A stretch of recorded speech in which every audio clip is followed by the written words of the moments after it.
Haba akong bibili ng kinkup. Ay naku. Baka din ang atay sa kanyang kasa. Ay pala yung tindero. Ayun. Pabili nga po kung kinkup. Kinkup? Opo. Kung ilan ba?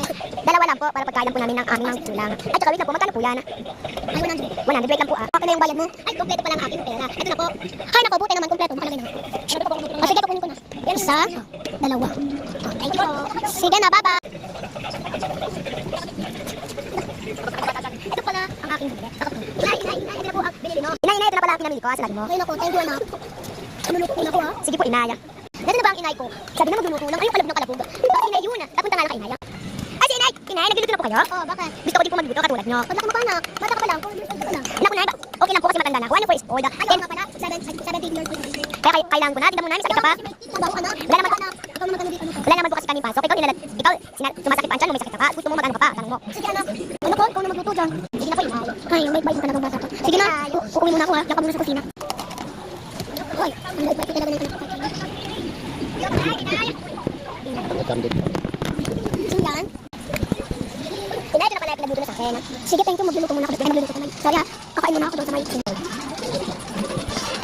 Kain ka ng kain, inay, para mabusog ka pinakakain ka na. Anak, busog na ako na ganun. Inay, kailangan mo pa po kumain kasi para malipas yung tiyan mo. Thank you po, inay. Eh, sino pa po itong, ano? Bakit sino na naman po yun? Wala yun. Sige na, inay.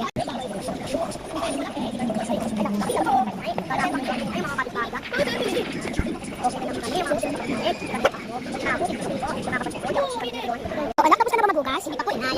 Sige, anak, punta mo ka doon. Punta mo na ka doon sa may ano. Inay, ito na po ang, ano, sindan. Ay. Inay, ito na ang inugat ko kanina. Salamat ha. Sige, tataw ko lang to. Inay, dapat tinulungan kita. Kasi pagdaya, kunti lang naman yun, anak. Ano kaya, ano kaya, inay? Mahirap lang tayo, oh. Hindi pag naglindol, hindi wala na tayong magagawa sa bahay natin. Tignan mo ang bahay natin, luma-luma na. Inay, wag mo na sana yung igawin. Sorry naman. Tsaka maraming salamat pala sa mga tinulong mo sa akin. Wala po yun, inay. Basta tinulungan lang kita. Inay, gumising ka po dyan.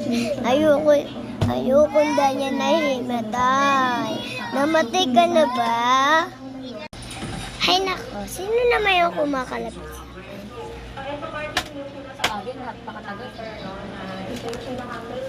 Wala naman tao.